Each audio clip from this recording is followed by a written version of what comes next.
than 25 million people in Afghanistan are living in poverty, and that number is growing. That's right. Food prices are soaring, and officials are now worried that malnourished children may not survive the upcoming winter.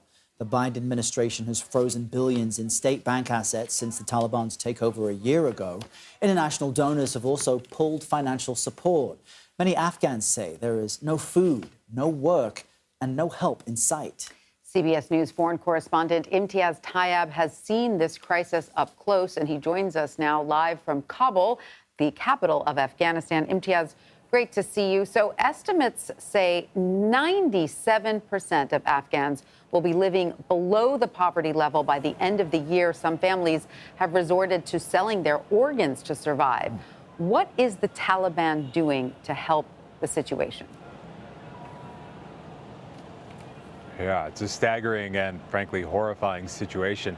Errol, Tanya, very good to talk to you. Well, the short answer is the Taliban isn't doing a lot. You know, they are now the national government of Afghanistan after that lightning fast takeover in August of last year, 1 year ago. And the Taliban hasn't really been engaged in widespread humanitarian efforts or poverty alleviation efforts. But what the Taliban has done is allow foreign aid agencies to come into the country. So you've seen the United Nations, the World Food Program, and other international agencies come in and fill in the gap. Now, these agencies have been in Afghanistan for a very long time, it has to be said. But I think the crucial difference now is that 1 year since the U.S. withdrawal of Afghanistan, Afghanistan is a less violent place. Gone, of course, are U.S. forces, and that means gone are airstrikes, night raids, drone strikes, and the end of the Taliban's fighting. We've seen the end of the guerrilla warfare they were engaged in, which was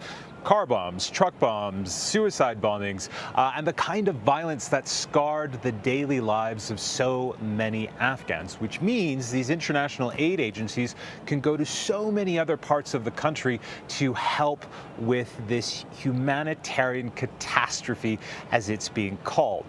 But we have to consider this.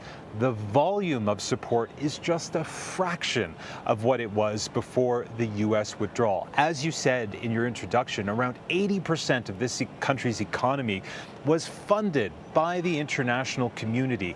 That was largely pulled since the Taliban took over, and so all this aid that is coming in is certainly very helpful, but it's only a drop in the bucket.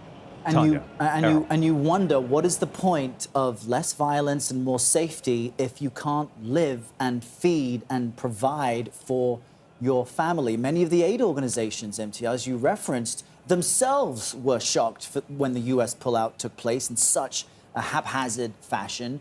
Of course, the Taliban is in charge now and they're responsible, but how much responsibility does the United States shoulder here for where Afghanistan and its people are today? It's a very good question, and if you ask the Taliban, they'll say the U.S. is completely to blame. They say the U.S. has frozen $7 billion in Afghanistan's assets. These are assets which were held in an international bank while the U.S. was in power. A lot of that is the savings of your everyday Afghans. They can't go to the bank and pull that money out. And as we know, President Biden, shortly after the Taliban takeover, froze those assets and then announced that $3.5 billion of that $7 billion will be distributed amongst 9/11 families. And some of those 9/11 families saying, hey, hang on a second, we don't want this money. This money belongs to Afghanistan. And more importantly, as we've been discussing, Afghanistan is in the grips of this terrible humanitarian crisis. And when it comes to the broader question of the U.S.'s responsibility to Afghanistan, there are, of course, those within the Biden administration who don't think the president is frankly doing enough, that they think the U.S. needs to do more to support Afghanistan. But here is the challenge. The Biden administration and indeed Western governments around the world do not want to be seen to be directly enriching the Taliban.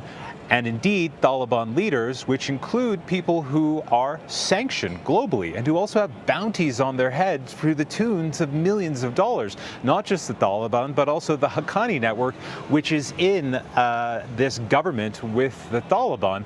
And perhaps even more importantly, or sort of even wider to that, is the threat of al-Qaeda. Just a few weeks ago here in Kabul, a U.S. drone strike targeted a house here in the capital, killing what the Biden administration said was the leader of al-Qaeda, Ayman al-Zawahiri. The Taliban denies this, but all of this sort of creates this atmosphere, if you will, where these Western governments are struggling to figure out what to do. On the one hand, they want to isolate the Taliban, they want to isolate the Haqqani network, and they certainly don't want to give any breathing room to al-Qaeda. But on the other hand, Afghanistan is in the grips of what's being described as the world's worst humanitarian crisis. And so after 20 years of engagement in Afghanistan, to find this country in this state 1 year after the U.S. has withdrawn is a pretty damning indictment. Errol. And we're seeing some of those dramatic pictures from a year ago. Imtiaz Tyab, we really appreciate your on-the-ground reporting there in Afghanistan's capital. Thank you very much. Thanks, Imtiaz.